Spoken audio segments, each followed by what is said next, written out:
Ramkrishna ji. Yes. Thank you. Thanks a lot. Just a minute.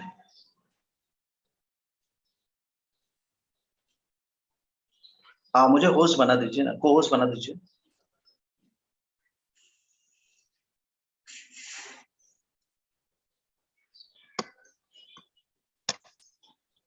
Thank you. Welcome to Better Life and it's a great day today. Actual में हमारे यहाँ पर जो है आज की जो पर्सनालिटी है उसके बारे में हम कितनी बात करें, क्योंकि वो एक ऑथर भी है, वो टेडेक्स स्पीकर भी है, वो इंटरनेशनल कोच है और काफी एक महीने उनके पीछे फॉलो करने के बाद उनका हमें समय मिल पाया है. ऐसे ही हमारे पास Deepak R Khemani sir. Deepak sir की जो बुक है आपने देखी होगी, compound effect the eight wonder, और उनके टेडेक्स टॉक की भी आपको लिंक सबको भेजी गई थी तो आपने देखी होगी.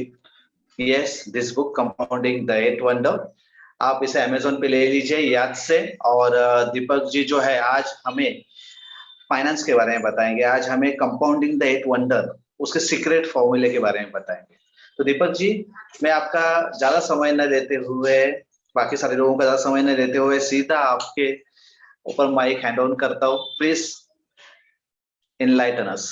Thank you so much doctor साहब. और इंग्लिश और हिंदी मिक्स चलेगा या इंग्लिश से बोलूं या इंग्लिश या सिर्फ हिंदी बोलूं, कैसे चलेगा? यस, ज्यादा से ज्यादा हिंदी इस्तेमाल करेंगे तो ज्यादा बेहतर है. चलिए, ताकि बहुत से लोग जो है वो समझ सके उस चीजों को. यस, तो most of the slides English में है, लेकिन मैं बैक ओवर जो कमेंट्री पीछे से वॉइस ओवर दे रहा हूँ वो हिंदी में है. तो कोशिश करके मतलब बात ऐसे करेंगे कि सबको समझ में आए. और किसी भी थ्रू आउट द प्रेजेंटेशन अगर किसी वजह से किसी को कोई बात समझ नहीं आती है तो आप वो क्वेश्चन को जरा होल्ड करके रखिए, प्रेजेंटेशन पूरी हो जावे उसके बाद आगे जाना है पीछे जाना है, इसमें आपने क्या कहा था, all that we can do, पीछे आगे जाके आपको अच्छी तरह से समझा सकते हैं. दूसरी बात, ये प्रेजेंटेशन इंटरएक्टिव है. ऐसा नहीं है मैं टीचर हूं और ऊपर खड़ा हूं क्लास में और आप सब लोग मेरे से सुन रहे हैं. थ्रू आउट द प्रेजेंटेशन मैं आपसे इन्वॉल्वमेंट चाहूंगा. मतलब मैं आपको बोलूंगा कि आप टाइप करिए तो आप चैट बॉक्स में टाइप करिए आपका रिस्पॉन्स. अगर कोई क्वेश्चन डायरेक्टली आपसे है तो आप अपने आप को अनम्यूट करके हाँ भी बोल सकते हैं, ना भी बोल सकते हैं, या चैट बॉक्स में टाइप भी कर सकते हैं. तो 5 और 10 15 लोग तो ऑलरेडी हम लोग रूम में हैं. कोशिश करके शायद थोड़े और लोग आ जाएंगे तो ज्यादा मजा आएगा.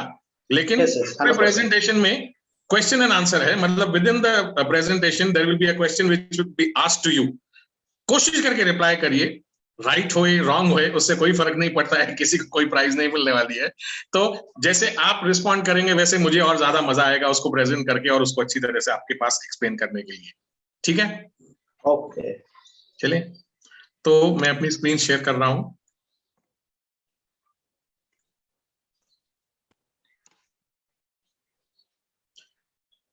क्या मेरी स्क्रीन आपको दिखाई दे रही है? तो खाली मुझे हाँ करके बोल दीजिए या यस करके टाइप कर दीजिए. यस. चलिए, वंडरफुल. तो आज हम बात करेंगे कंपाउंडिंग की. पर कंपाउंडिंग के बारे में बात करने से पहले मैं आपसे एक सवाल पूछना चाहता हूं. What is money? पैसा क्या है? और इसमें कोई सही और कोई गलत जवाब नहीं है. आप अनम्यूट करके जवाब दे सकते हैं या चैट बॉक्स में टाइप करके बता सकते हैं.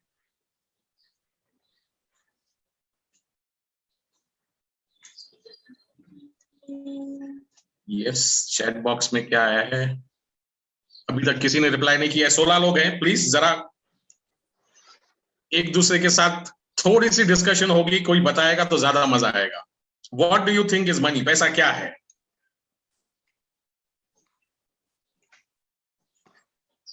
Money is energy. Money is energy. Wonderful. और चलिए, हमने एक छोटा सा सर्वे किया जहां पर लोगों से पूछा कि आप क्या चाहते हैं. Exchange benefit. यस, मनी के वजह से हम लोग एक्सचेंज कर सकते हैं. What do you feel about money? और ये जो सर्वे किया गया था यंगस्टर से किया गया था, और देखते हैं उन्होंने क्या जवाब दिया.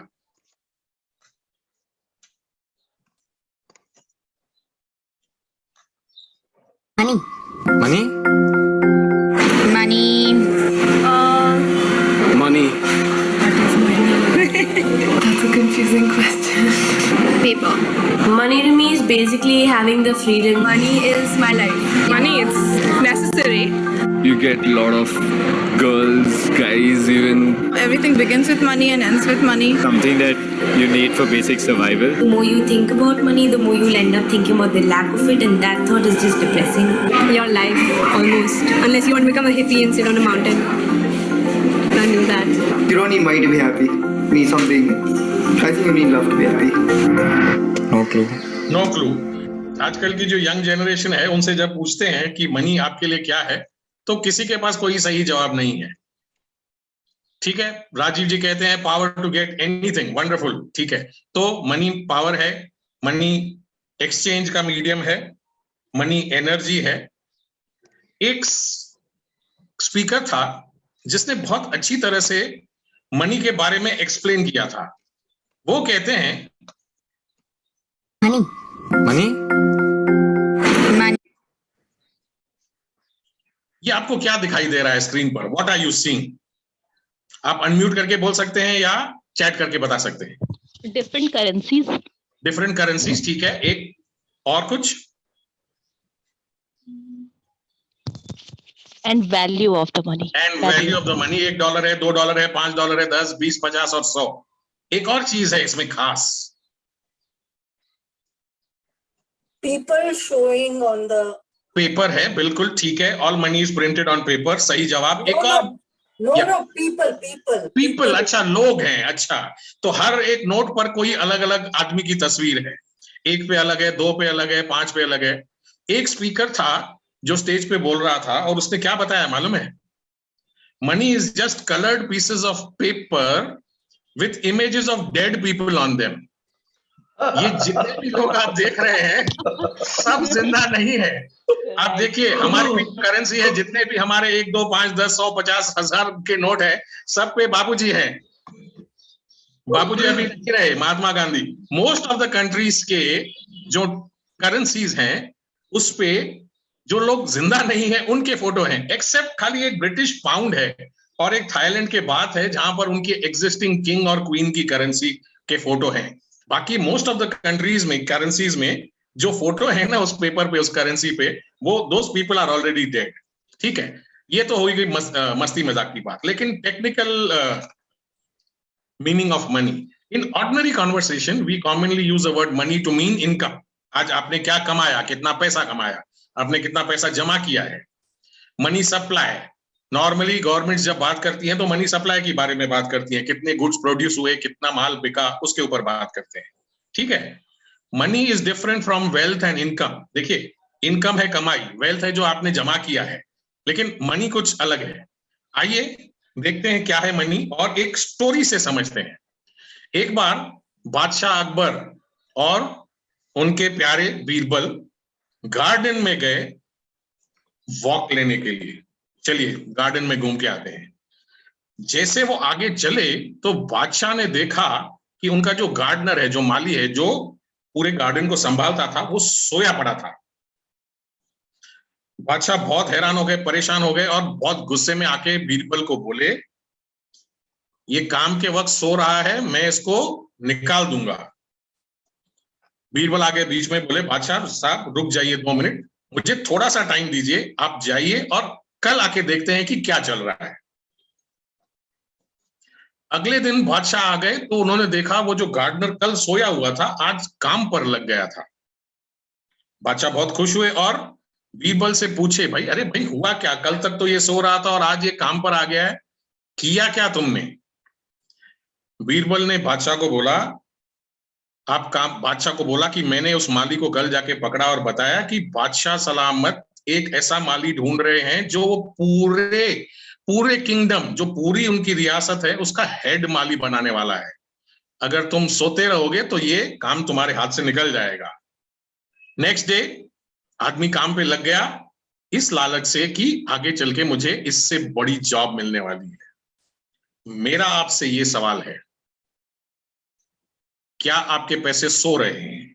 Is your money sleeping? और इसका मतलब क्या है? क्या हमें अपने पैसे को नींद में से उठाना है? यस, ठीक है। सबसे बड़ी शख्सियत, जब कि भी आप भी पैसों के बारे में बात करते हैं, निवेश के बारे में बात करते हैं, stock market, mutual fund, investing, one of the richest people in the world, Warren Buffett, ये बोलते हैं कि if you don't find a way to make money while you sleep, you will keep on working till you die. ये कहते हैं कि आपका पैसा जब आप सोए हुए हैं तब भी अगर काम करता रहेगा तब काम चलेगा, नहीं तो आपको जिंदगी भर जब तक आप जिंदा हैं हमेशा काम करते रहना पड़ेगा। So what do we want? We want our money to be working for us so that when the day comes when we don't need to keep on working, our money will keep on working for us. कैसे कर सकते हैं? Let us start planning to make our money work for us. हमारे पैसे हमारे लिए काम कैसे कर सकते हैं? आइए देखते हैं। मैं कहता हूं कि जब भी आप पैसों के बारे में बात करते हैं ना, तो एक होता है मनी ट्रायंगल, त्रिकोण। जब भी आपके पॉकेट में से पैसा बाहर निकलता है, जब भी आप ऑनलाइन में कुछ ऑर्डर करते हैं, जब भी आप अपना क्रेडिट या डेबिट कार्ड स्वाइप करते हैं, पैसों के साथ ये तीन में से कोई भी एक चीज रहती है। या तो आप पैसे बचा रहे हैं, सेविंग, या तो आप पैसे खर्च रहे हैं, एक्सपेंस, या तो आप पैसे निवेश कर रहे हैं। निवेश मींस आप उस जगह पैसे को रख रहे हैं जहां उस पैसे को बढ़ने की चांसेस है, बढ़ने के मौके मिलते हैं। आप जो भी लाइफ में जब भी कोई भी काम करते हैं, जब भी पैसा आपके पॉकेट से बाहर निकलता है, इन तीनों में से ही निकलता है। तो मैं आपको 2-3 सवाल पूछता हूं, आप मुझे बताइए ये सेविंग है कि ये एक्सपेंस है कि ये इन्वेस्टमेंट है? आपने अपने बच्चों की स्कूल फीस भरी, Investment. इन्वेस्टमेंट। इंटरेस्टिंग, क्यों आप इसको इन्वेस्टमेंट समझते हैं और खर्चा नहीं? बिकॉज उसमें रिटर्न आएगा When they will after a period of time. आप कितने लोगों को जानते हैं जिनके बच्चे उनके माँ बाप को छोड़ के चले गए हैं?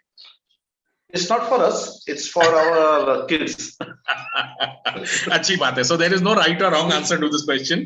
मैं सिर्फ यही पूछना चाहता था कि 2-3 अलग अलग पर्सपेक्टिव्स आ जावे।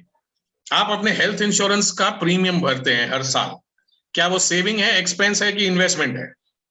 इन्वेस्टमेंट। इन्वेस्टमेंट है, क्यों? बिकॉज मुझे उससे शायद जरूरत पड़ सकती है आगे चल के।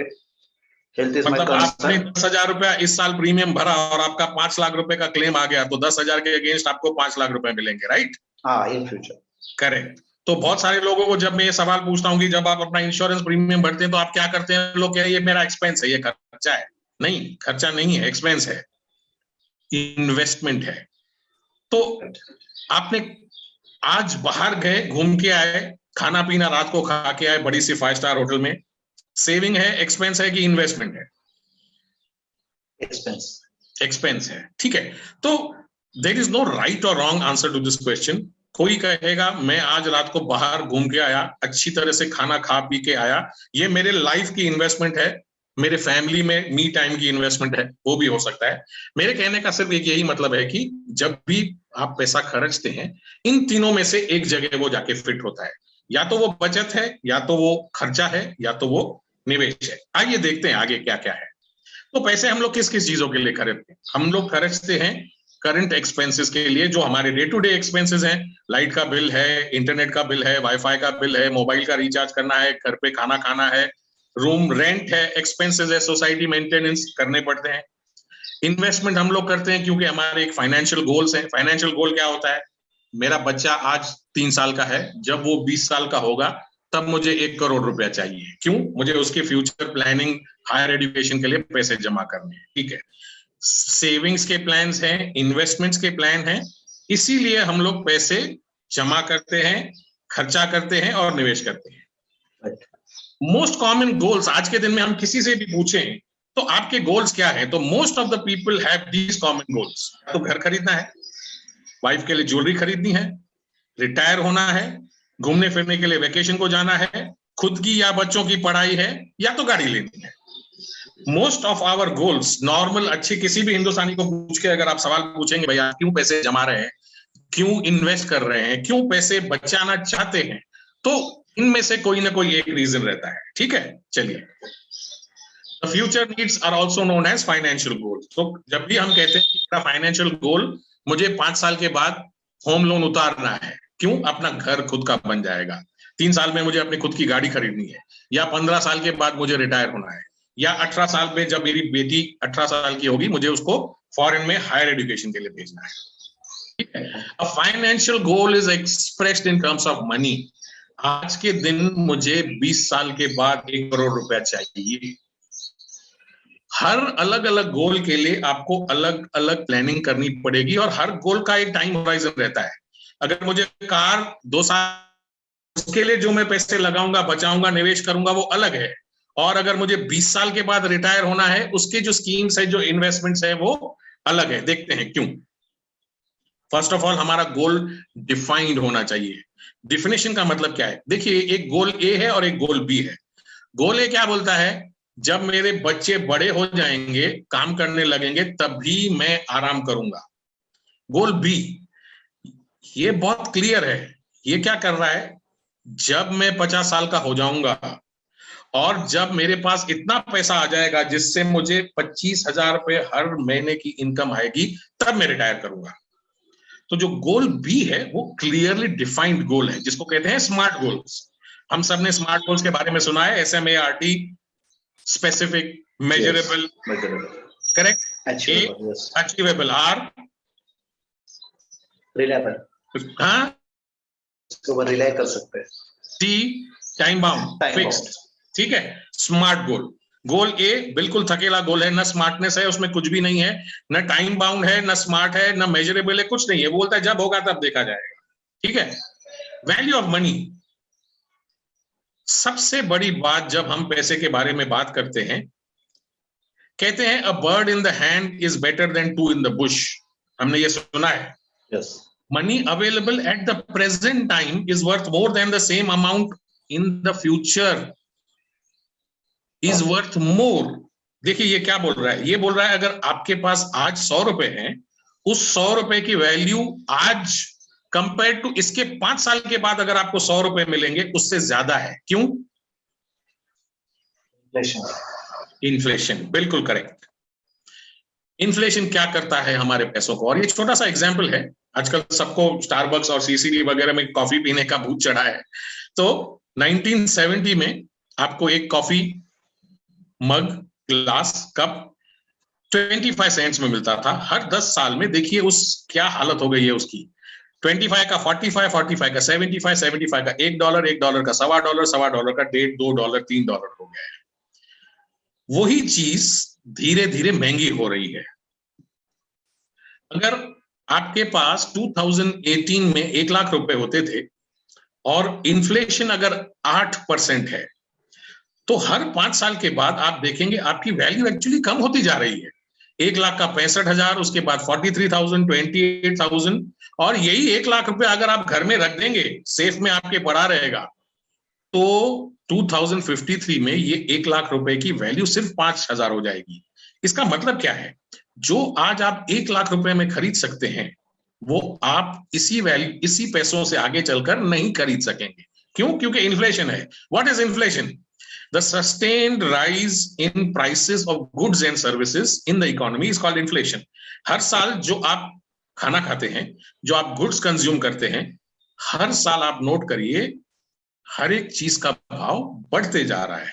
खाने के आइटम्स हर साल महंगे हो रहे हैं, ट्रांसपोर्टेशन हर साल महंगा हो रहा है, एवरीथिंग इज गोइंग अप, हर चीज का भाव बढ़ रहा है। इसे कहते हैं इन्फ्लेशन। इस इन्फ्लेशन को बीट करने के लिए जहां भी हम अपने पैसे इन्वेस्ट कर रहे हैं, हम लोगों को हमारे पैसे को कम से कम उतना अर्न करना जरूरी है कि वो इन्फ्लेशन को बीट कर सके। फ्यूचर मनी, आज के दिन में अगर मेरे पास पैसा है और उस पैसे को मैं अगर वक्त देता हूं, time, present money plus time is equals to future money. आइए समझते हैं क्या है। एक सिंपल क्वेश्चन मैं आपसे पूछता हूं, आप ज्यादा सोचेंगे नहीं, आप कैलकुलेटर नहीं लगाएंगे, कुछ भी नहीं करेंगे। मैं आपको आज के दिन में 2 ऑप्शन दे रहा हूं। एक तो मेरे से 1 करोड़ रुपया ले लीजिए, या मैं आपको 1 रुपया दे रहा हूं जो हर दूसरे दिन डबल होता है। मतलब आज मैंने आपको 1 रुपया दिया, कल वो 2 हो जाएगा, फिर 4 हो जाएगा, फिर 6 हो जाएगा। मैं आपको दो ऑप्शन दे रहा हूं। एक ऑप्शन मेरे से 1 करोड़ रुपया ले लीजिए, दूसरा ऑप्शन मैं आपको 1 रुपया दे रहा हूं जो हर दिन 31 दिन तक डबल हो जाएगा। आप कौन सा ऑप्शन लेंगे? Second one. क्यों? सेकंड। क्यों? क्योंकि उसका वैल्यू अप्रोक्सीमेट 11.5 मतलब 1.5 करोड़ 1.5 करोड़ हो जाएगा। अच्छा, 1.5 और कोई? करोड़ के आसपास। और कोई? ये 1.5 करोड़ आपके पास फिगर कैसे आया? ये हम अगर डबल करते जाते हैं तो मेरे 1.25 करोड़ के आसपास आएगा, 1.25 करोड़। चलिए, और किसी के पास और कोई आंसर और कोई नंबर है? प्लीज, 15, 16, 18 लोग हैं। Anyone else? There is no right or wrong answer. It will be more than 1 crore. It will be more than 1 crore. लगता है ना, इसीलिए बिकॉज मैं क्वेश्चन पूछ रहा हूं, नहीं तो ये नहीं पूछा होता। और कोई?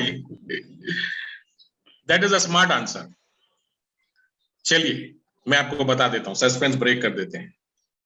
अगर मैं आपको 1 रुपया दूं जो हर रोज डबल हो जाता है, तो 31 दिन के बाद वो 107 करोड़ रुपया हो जाएगा, 107 करोड़। ये देखिए आपके सामने है, 107 करोड़। देखिए, आप 1.25 करोड़ बोल रहे थे, ये तो 107 करोड़ है।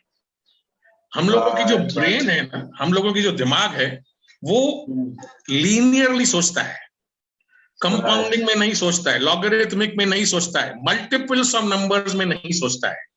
हम लोगों को लगता है 1 का 1.25 करोड़ होगा, 2 करोड़ होगा, इसीलिए क्वेश्चन पूछ रहा है, पर अनबिलीवेबल है। 1, 2, 4, 8, 6, 16, नीचे देखिए लास्ट 107 करोड़ है। And I am not making this up, ये एक्चुअल नंबर्स हैं, एक्सेल शीट पर है, आप घर पे जाके करके देखिए। 1 रुपया अगर हर रोज डबल होता है तो 31 दिन के बाद वो 107 करोड़ रुपया हो जाता है। This is called compounding. आइए आगे समझते हैं, एक वीडियो देखते हैं। ये अच्छी तरह से वीडियो देखिए, 2.5 मिनट का वीडियो है, मजा आ जाएगा। There once was a poet who fell upon such hard times that he was no longer able to feed his family. So he decided to set out for the palace and appeal to the generosity of the king.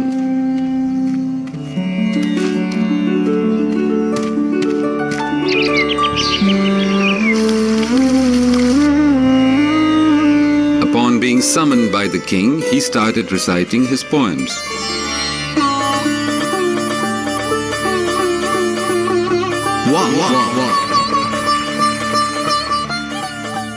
The king, well pleased, asked him to name his reward. Pointing to the finely wrought chessboard, the poet said, "Your Highness, if you place just 1 grain of rice in the first square and double it for every square, I will consider myself well rewarded." "Are you sure?" asked the king. "Just grains of rice and not gold?" "Yes, Your Highness." "So it shall be." So the courtiers started placing the grains of rice. 1 on the first square, 2 on the second, 4 on the third, 8 on the fourth square, and so on. By the time they came to the 10th square, they had to place 512 grains of rice. By the 20th square, the number swelled to 5,24,288.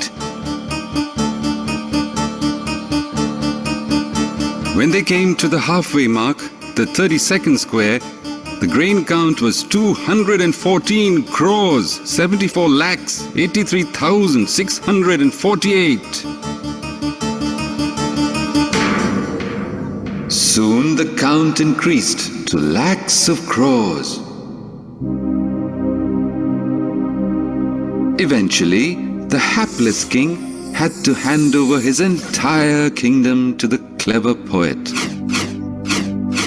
And it all began with 1 grain of rice. Moral of the story? Never underestimate the power of compounding. चलिए, ये तो अभी समझ गए कि क्या हो रहा था। राजा के पास गए, राजा ने बोला क्या चाहिए, उसने बोला खाली एक स्क्वायर बोर्ड, चेस बोर्ड लाइए और हर ग्रेन को डबल करते जाइए। Right. वो 32nd 35th स्क्वायर तक पहुंचते पहुंचते जितना अनाज था पूरा उसका खत्म हो गया था। वो तो जाने दीजिए, 64 स्क्वायर पर क्या आपको पता है कितने ग्रेन्स होंगे? जैसे मैंने कहा था, हम लोगों का दिमाग नॉर्मली इतनी लेवल तक सोच नहीं सकता है। तो 64th स्क्वायर पर 19 डिजिट नंबर है, 19 digits.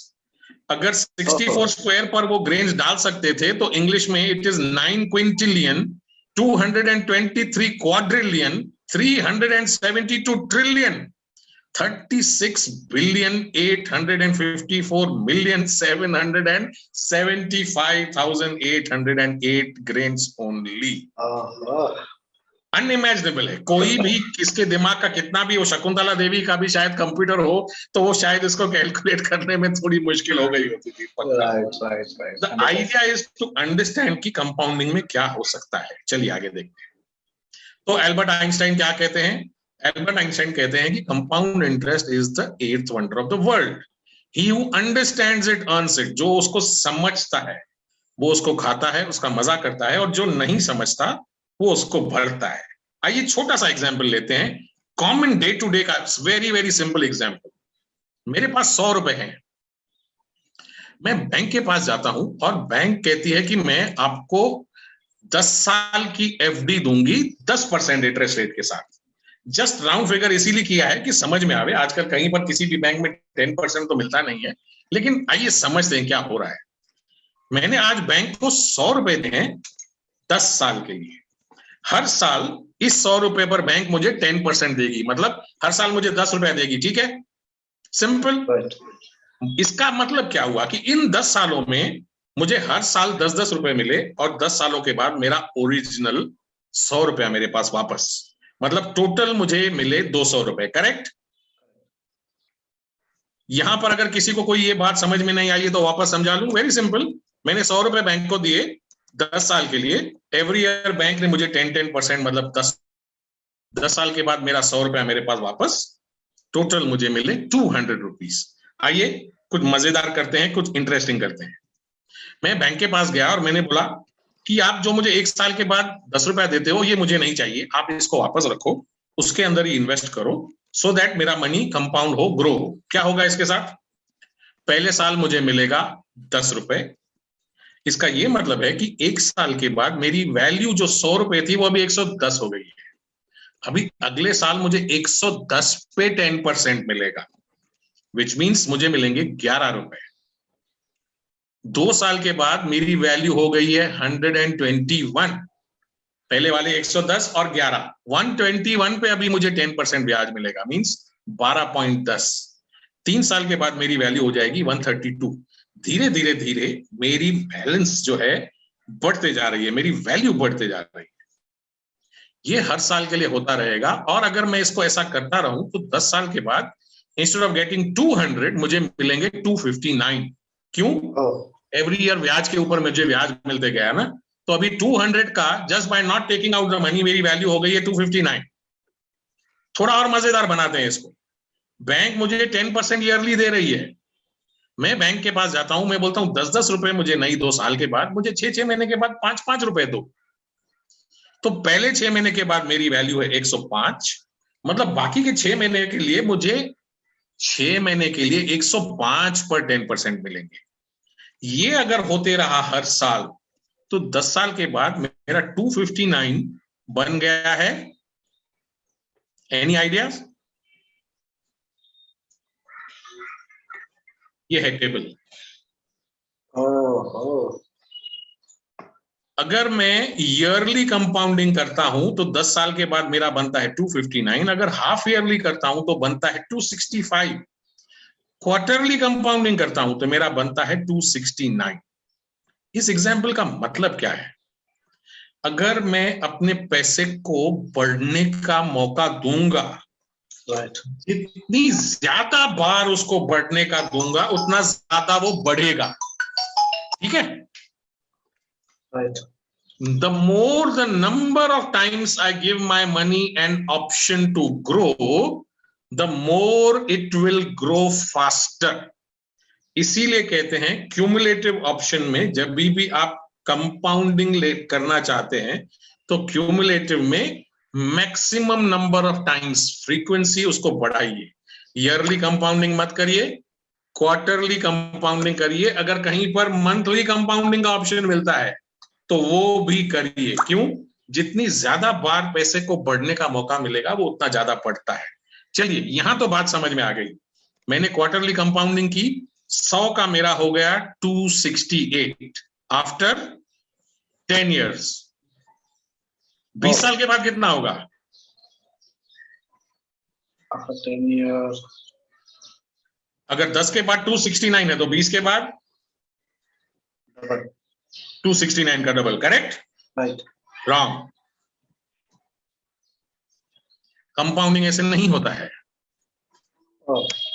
With quarterly compounding after 10 years, my original 100 became 269. If I do this for 20 years, it will become not double of 269, not 538.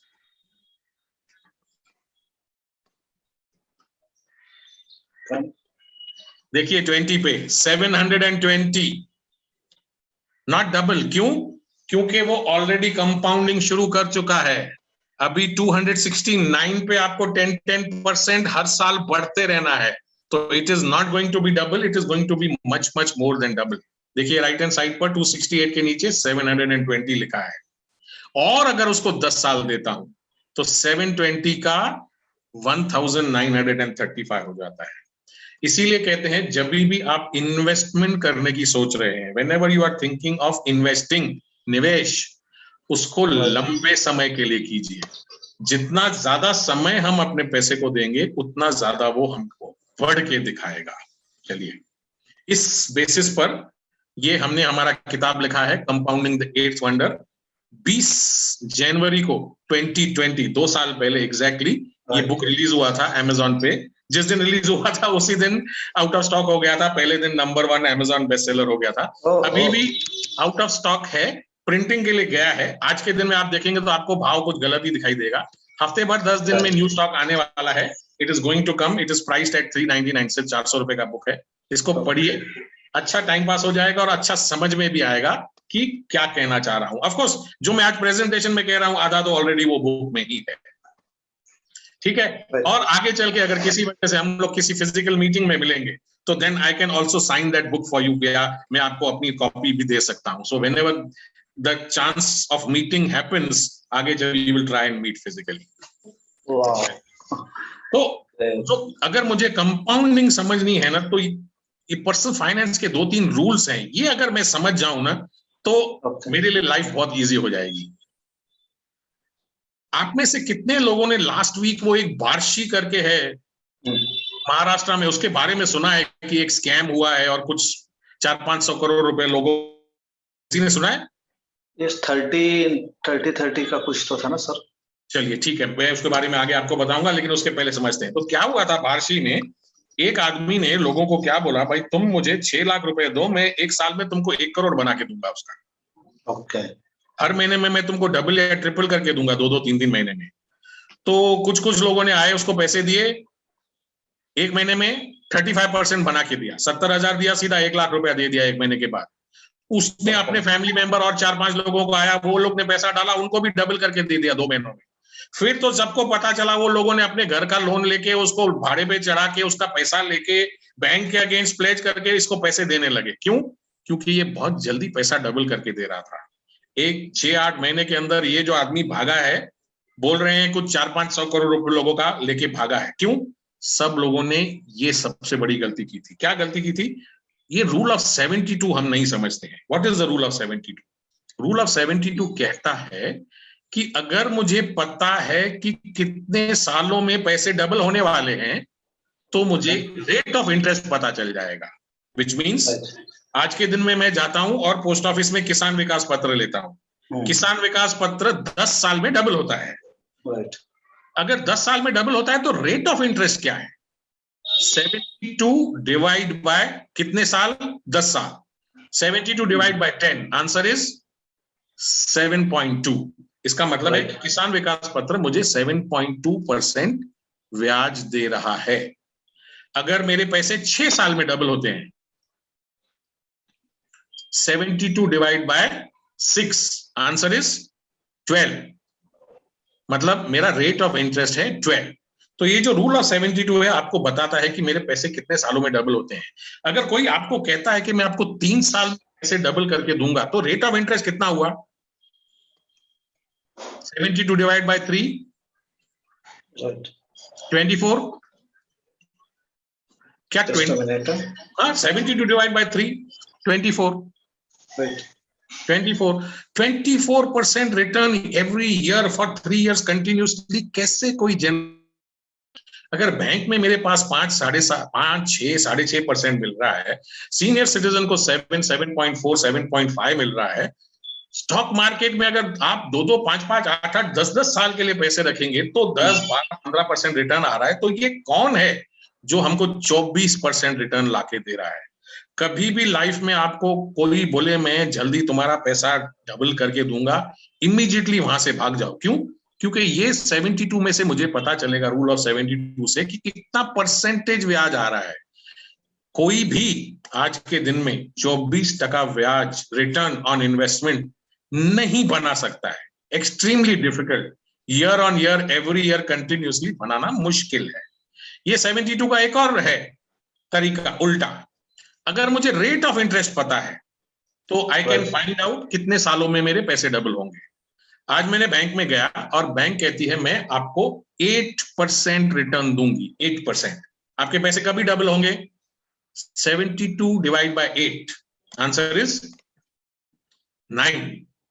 अगर मुझे इंटरेस्ट रेट पता है, 72 divide by interest rate, the answer will give you how many number of years your money is going to double.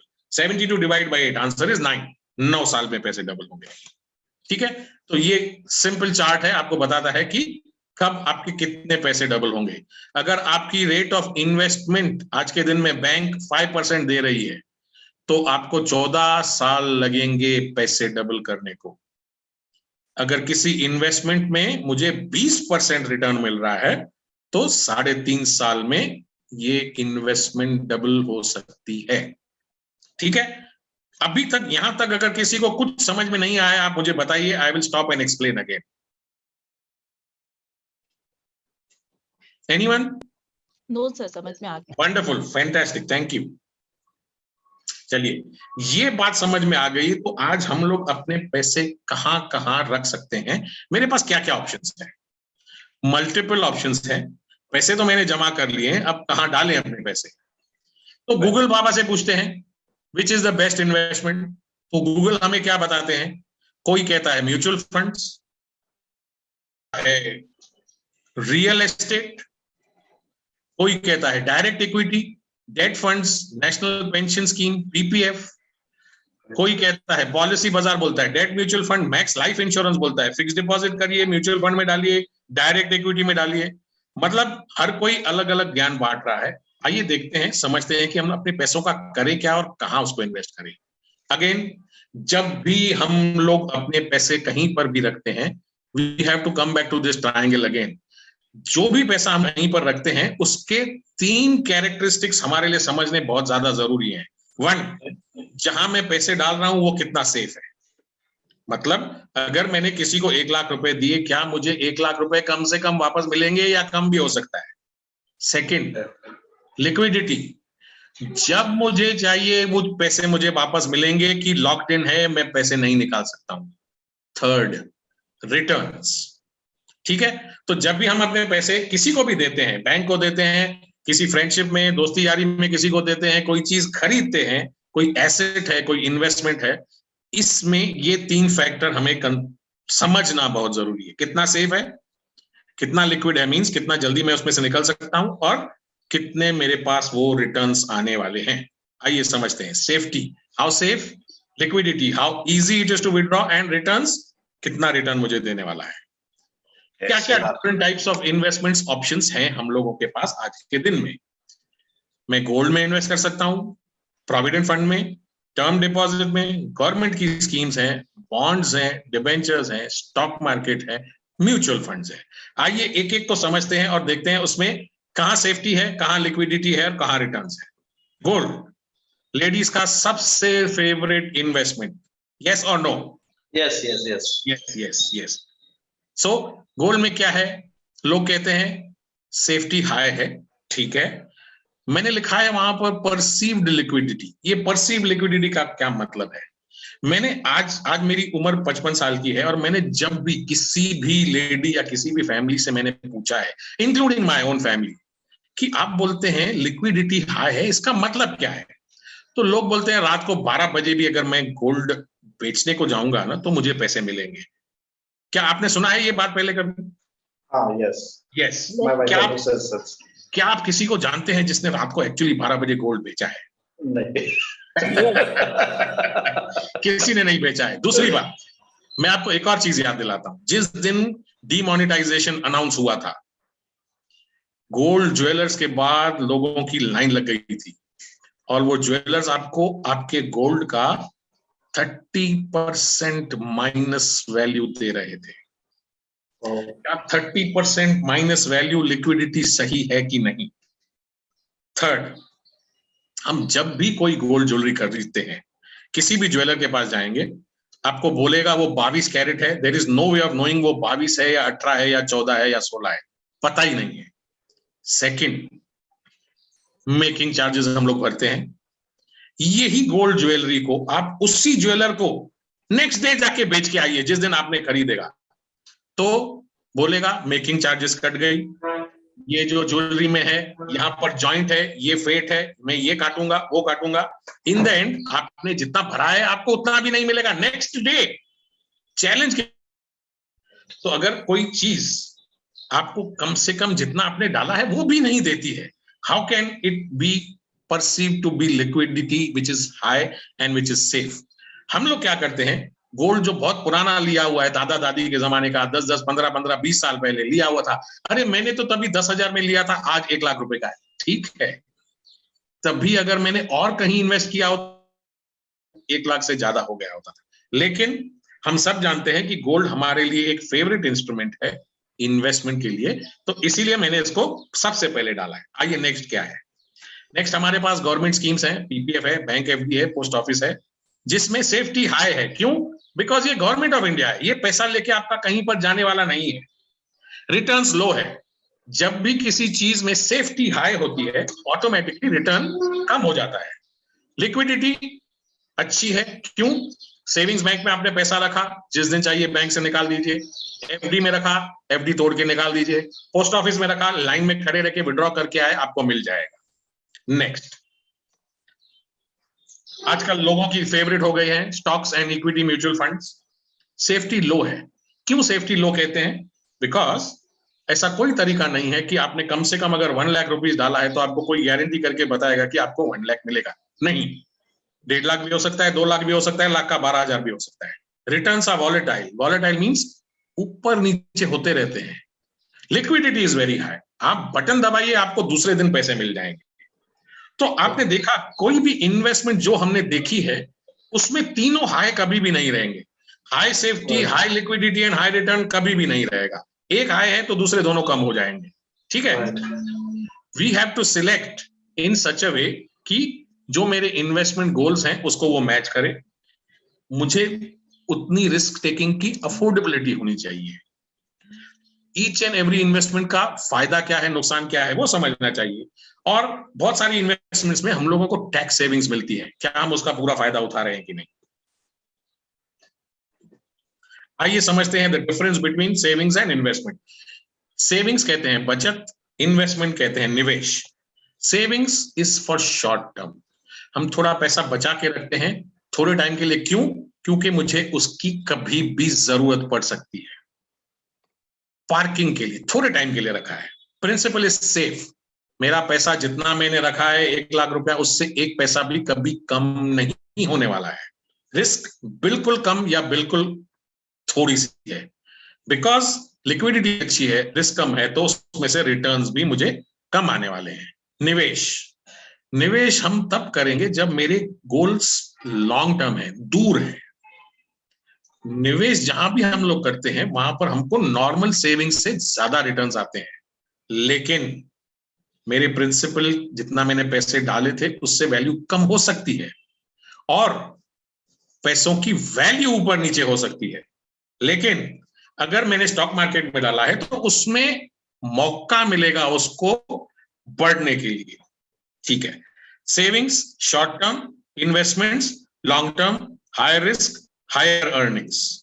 चलिए, सबसे पहली चीज अपनी life में जब हम बच्चे थे और बड़े हो रहे थे तो मुझे याद है, जैसे थोड़ा बड़ा हुआ मैं, डैडी मुझे लेके गए बैंक में और हम लोगों का सेविंग्स बैंक अकाउंट खाता खोला। आई एम श्योर आप सबके साथ भी यही एक्सपीरियंस हुआ होगा। The very first place where we kept our money was a piggy bank. जब वो पिगी बैंक भर गया उसको तोड़ के हमने पैसे निकाल के जाके बैंक में रख के आए, राइट। आज के दिन में बैंक्स के रिटर्न्स क्या है? Savings bank of India, state bank of India 3.5 यहां लिखा है, अभी 2.7 है। HDFC bank, ICICI bank, Punjab national bank सब 3% हो गए हैं। So the rate of return with savings bank बहुत कम हो गए हैं। FDs के रिटर्न्स 3.5 to 4% हैं। कहीं कहीं पर लॉन्ग टर्म के लिए रखेंगे तो 5.5 है। फिक्स डिपॉजिट्स के रेट के साथ हो क्या रहा है पिछले सालों से? देखिए 2014 में fix deposit rates were close to 9%, आज के दिन में वो 5.5 पहुंच गए हैं। Fix deposit rates are continuously falling. ये है typical fix deposit rates bank के जो धीरे धीरे गिर रहे हैं। सेविंग्स स्कीम्स बहुत सारे लोगों की फेवरेट, पोस्ट ऑफिस, जहां पर क्या क्या ऑप्शंस हैं हमारे पास। लॉन्ग टर्म सेविंग्स, अगर रिटायरमेंट के लिए कोई प्लानिंग करता है तो उसके पास PPF है, NSS है, सीनियर सिटीजन की स्कीम है, किसान विकास पत्र है, Sukanya for the girl child, और शॉर्ट टर्म्स के लिए रिकरिंग डिपॉजिट्स, मंथली इनकम और टाइम डिपॉजिट स्कीम्स है। इनके भी धीरे धीरे कम हो रहे हैं। सबसे फेवरेट लोगों की most favourite investment scheme with in the government space is PPF। क्यों? लॉन्ग टर्म की स्कीम है, 15 साल के लिए है। करंटली इसका इंटरेस्ट रेट है 7.1% जो टैक्स फ्री है। रिस्क 0 है। क्यों? क्योंकि गवर्नमेंट ऑफ इंडिया की स्कीम है। मैक्सिमम लिमिट साल की 1.5 लाख रुपीस। 6 साल के बाद आप पैसे निकाल सकते हैं, लोन ले सकते हैं, और 5 साल के बाद अगर जरूरत पड़ी तो इसको तोड़ के पैसे ले सकते हैं वापस। क्या हो रहा है PPF इंटरेस्ट रेट्स को? शुरू में बहुत कम थी। 1984 से 2000 तक वो 12% इंटरेस्ट रेट दे रहा था, 12% टैक्स फ्री। अब फिर से ये इंटरेस्ट रेट्स कम होने लगे हैं। सुकन्या समृद्धि बिल्कुल सिमिलर स्कीम PPF के जैसे, only for the girl child.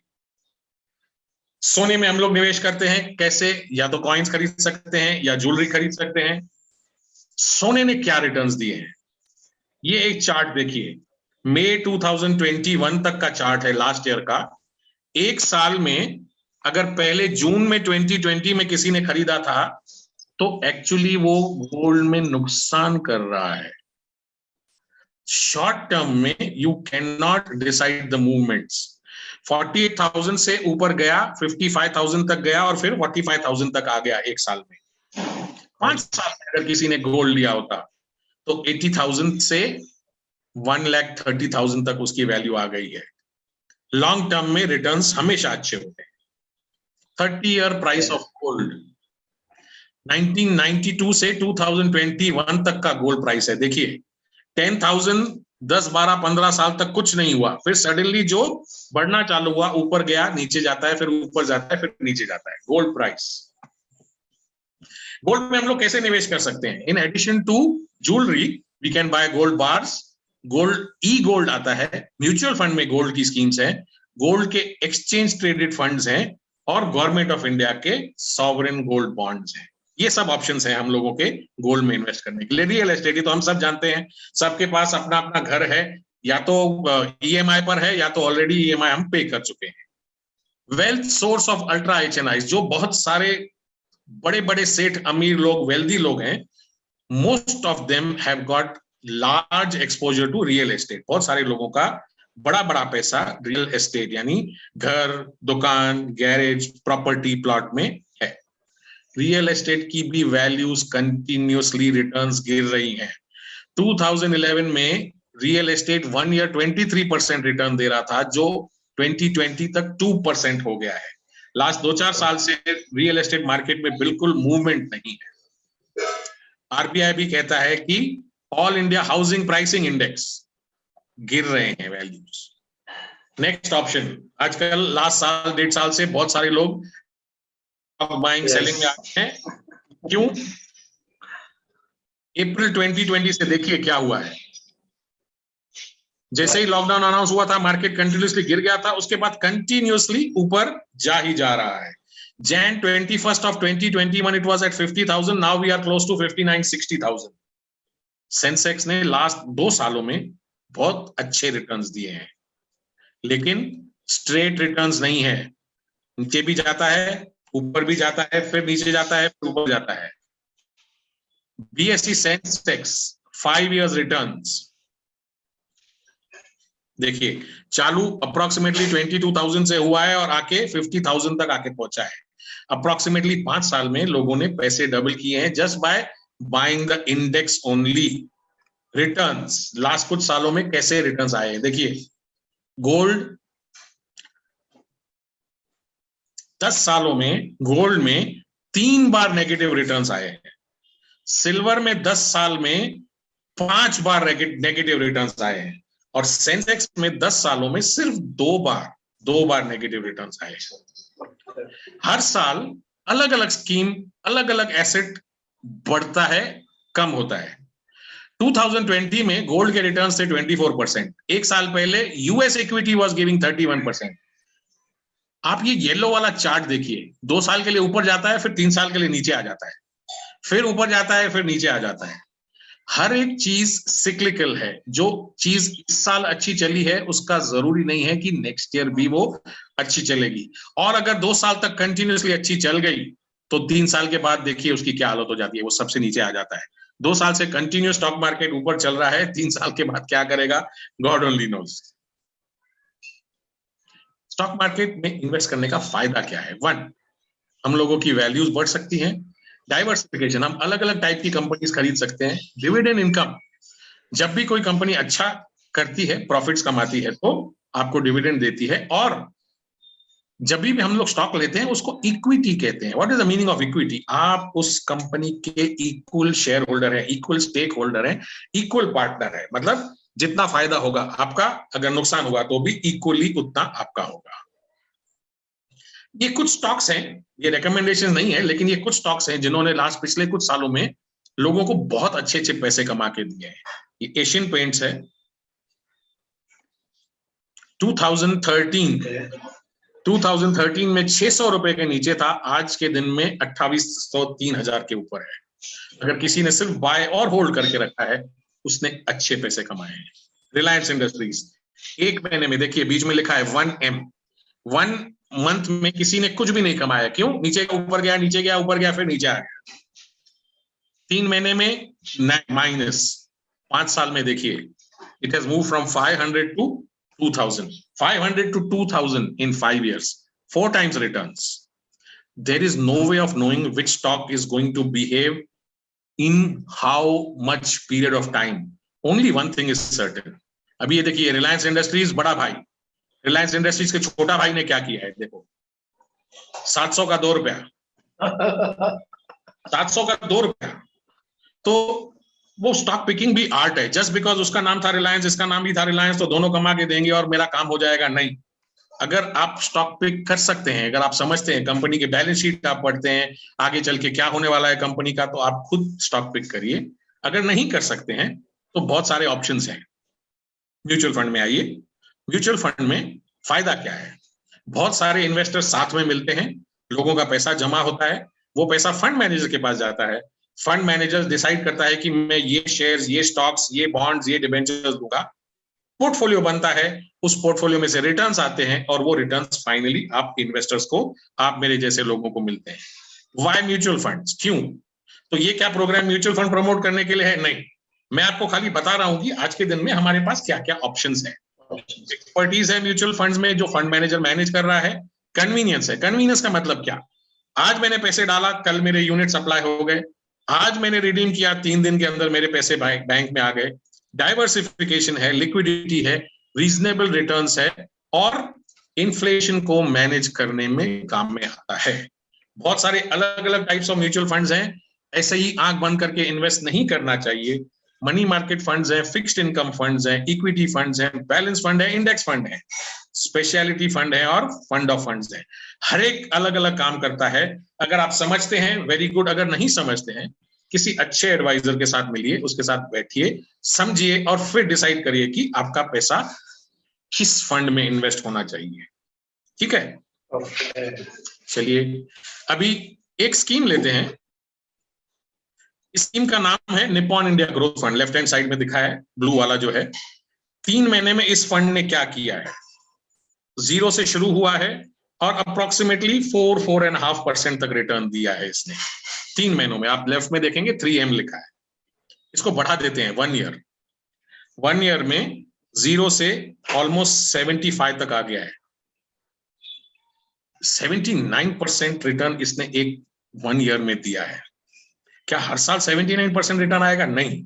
क्यों 79% आया? बिकॉज वो जब लॉकडाउन हुआ था उसके बाद जो मार्केट गिरा था, उसके बाद कंटिन्यूअसली ये स्कीम ऊपर गई है। 2 इयर्स में इसने क्या रिटर्न दिया है? 22%। जब से ये स्कीम शुरू हुई है, 10 रुपए पे चालू हुई थी, 2022 आके पहुंचा है। This scheme has given 21.94% returns. मतलब जब 1996 में ये स्कीम चालू हुई थी, अगर आपने 1 लाख रुपया डाला होता था, उस 1 लाख रुपए की वैल्यू इस 26 सालों में आपकी 1 करोड़ रुपया हो गई होती थी। 1 lakh would have become 1 crore rupees. Did anybody know this is going to become? कोई नहीं जानता था, मैं भी नहीं जानता था, लेकिन जिसने रखा उसने कमाया। जितना लॉन्ग टर्म के लिए आप कोई अच्छी स्कीम में इन्वेस्ट करेंगे और उसको मौका देंगे बढ़ने का, तो वो आपको रिटर्न जनरेट करके देगी। ये उस स्कीम का स्नैपशॉट है, मई 2021 का स्नैपशॉट है। 1 ईयर का रिटर्न 81, 2 इयर्स का 48, 3 इयर्स का 41, 5 इयर्स में 100% रिटर्न उसने दिया है, मतलब पैसे डबल हो गए हैं। 10 इयर्स में 256% रिटर्न दिया है और सिंस इंसेप्शन 15,971, मतलब एनुअलाइज्ड रिटर्न आप देखेंगे तो 21.94, मतलब 22% रिटर्न दिया है। अनबिलीवेबल है। बहुत सारे ऐसे स्कीम्स हैं जिन्होंने लाइफ इंश्योरेंस, इसके बारे में थोड़ा सा बात करेंगे 2 मिनट। बहुत सारे लोग लाइफ इंश्योरेंस में इन्वेस्टमेंट करते हैं, लॉन्ग टर्म की प्लानिंग करते हैं, रिटायरमेंट की प्लानिंग करते हैं, बच्चों के लिए इन्वेस्टमेंट की प्लानिंग करते हैं। This is another type of investment which lot of people do. Term life insurance है। टर्म लाइफ इंश्योरेंस का मतलब वो है कि अगर आपको कुछ हो गया, अगर आपकी डेथ हो गई तो ये पैसे मिलेंगे, नहीं तो कुछ नहीं मिलेंगे। होल लाइफ इंश्योरेंस है। होल लाइफ इंश्योरेंस, आप जब तक जिंदा है तब तक आप भरते रहेंगे। आपकी डेथ के बाद आपके नॉमिनीज, आपके बच्चे, आपके जो लोग आपको सर्वाइवर हैं, उनको पैसे मिलेंगे। Endowment policy fixed term period के लिए रहती है, 10 साल, 12 साल, 15 साल, 20 साल, 25 साल, उतने टाइम के बाद आपको पैसे मिलते हैं। Money back policy every 3, 3, 4, 4, 5, 5 years depending upon what plan आपने चूज किया है, आपको रेगुलरली पैसे देती है। Unit linked insurance plan, insurance company के mutual fund type of investment जो है उनको यूलिप कहते हैं। चिल्ड्रंस पॉलिसी, खास बच्चों के लिए डिजाइन पॉलिसी, जब बच्चा पैदा हुआ है आप उसके लिए सेविंग चालू करिए सो दैट बच्चा बड़ा हो जाए तब उसको एक लमसम बन के मिलेगा। और जब कोई सीनियर सिटीजन हो जाता है उनके लिए रिटायरमेंट या पेंशन प्लान, जो लाइफ लॉन्ग पेंशन प्लान है। तो विद इन लाइफ इंश्योरेंस बहुत सारी कैटेगरीज हैं आपको पैसा अपने डाल के इन्वेस्ट करने के लिए। ये ऑलमोस्ट एंड तक हम लोग आके पहुंचे हैं। जब भी आप पैसे डालते हैं तो उसको बकेट में डालिए। कौन सा बकेट? एक बकेट है जहां पर आपको पैसों की इमीडिएटली जरूरत है, वहां डालिए। जो थोड़े टाइम के बाद मुझे जरूरत पड़ेगी वहां डालिए, और जो लेट है, जो मुझे अभी पैसे नहीं चाहिए, उसको अलग अपनी जगह पे डालिए। मिक्स मत करिए, इसका पैसा वहां नहीं डालिए, वहां का पैसा यहां नहीं डालिए। क्यों? 0 to 2 years को कहते हैं near term short term investments, 3 to 7 years को मीडियम टर्म कहते हैं, और एनीथिंग अबव 7, 8, 9 years को लॉन्ग टर्म में कहते हैं। कैसे मुझे एलोकेशन करने चाहिए? ये कहते हैं thumb rule. It is not necessary that this is applicable to everyone. कहते हैं कि अगर आप 50s में हैं, आपकी उम्र 50 से ज्यादा है, तो आपको इक्विटी फंड, म्यूचुअल फंड्स में 50% से ज्यादा नहीं डालना चाहिए। आप जितने यंग हैं उतना ज्यादा आप रिस्क ले सकते हैं। So 100 minus your age is what should be the allotment to equities. This is a thumb rule. हालांकि मैं एक सीनियर सिटीजन को जानता हूं, मेरे क्लाइंट है, हमारे अच्छे फ्रेंड है, ही 70+, उसका 90% investment is in equities and mutual fund, because वो समझता है वो क्या कर रहा है, ही अंडरस्टैंड्स, और उसने जितना लाइफ में कमाया है उसको पड़ी नहीं है, बोलता है मेरा वैल्यू 0 हो जाएगा तो भी मुझे कुछ बड़ा फर्क नहीं पड़ने वाला है। Asset allocation according to age group, ठीक है। I am coming back to where we started, inflation. अगर मैं कहीं कोई इन्वेस्टमेंट कर रहा हूं जहां मुझे 15% रिटर्न आ रहा है, और अगर इन्फ्लेशन 6% है, तो मेरी एक्चुअल रेट ऑफ रिटर्न 15 नहीं है, 9 है। तो how have these asset classes, ये अलग अलग जो इन्वेस्टमेंट ऑप्शंस हैं, इन्होंने पिछले 8, 10, 15 सालों में कैसे बिहेव किया है? स्टॉक मार्केट में 15-17% रिटर्न आए, म्यूचुअल फंड में 15%, फिक्स डिपॉजिट एक जमाने में 9 होता था, अभी तो ऑलमोस्ट 5 और 6 हो गया है। गोल्ड का annualise returns is approximately 6%, real estate is also close to 6%। सबसे बड़ी बात, delayed investing can be costly. जितना जल्दी आप शुरू करेंगे उतना जल्दी आपके पैसे को कंपाउंड होने का मौका मिलेगा। छोटा सा एग्जांपल है, इफ यू स्टार्ट नाउ, 30 साल के लिए अगर आप करते हैं, फिर 5,000 रुपीज पर मंथ, आप एवरी मंथ 5,000 रुपीज जमा कर रहे हैं और आपको रिटर्न 12% आ रहा है, 30 साल के बाद आपको 1.77 करोड़ बनता है। सिर्फ 3 साल अगर आप डिले करते हैं तो उस 1.77 करोड़ में से 56 लाख निकल जाता है, सिर्फ 1.2 करोड़ होता है। 5 इयर्स लेटर करेंगे तो आधा हो जाता है, और अगर 10 साल के लिए वेट किया तो आपको कुछ भी नहीं मिलने वाला है। Don't wait for starting your investment journey, start as early as possible. Okay, ये एक स्टॉक मार्केट की सेइंग है, या म्यूचुअल फंड्स की सेइंग है, या इन्वेस्टमेंट की सेइंग है। The best time to invest was yesterday, लेकिन वो तो गया। The next best time is today. आज से शुरू करें। सबसे बड़ी बात, Warren Buffett, one of the richest people in the world, investment guru, क्या कहते हैं? The best investment you can make is an investment in yourself. The more you learn, the more you will earn.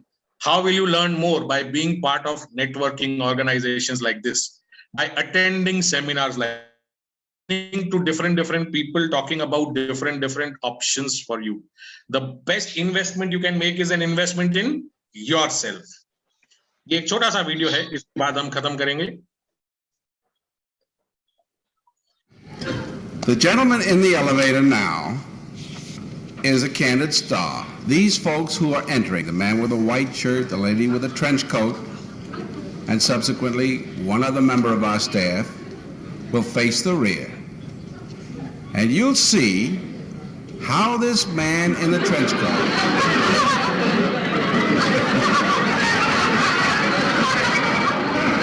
tries to maintain his individuality, but little by little,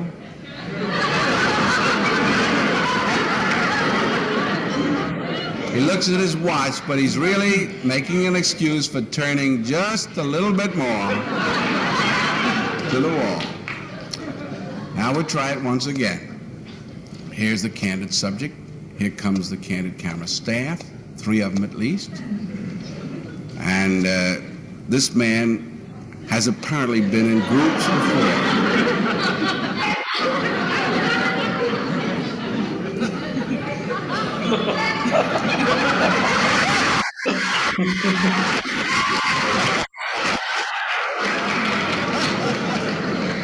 Now, here's a fella with his hat on in the elevator. First he makes a full turn to the rear and Charlie closes the door. A moment later, we'll open the door, everybody's changed positions.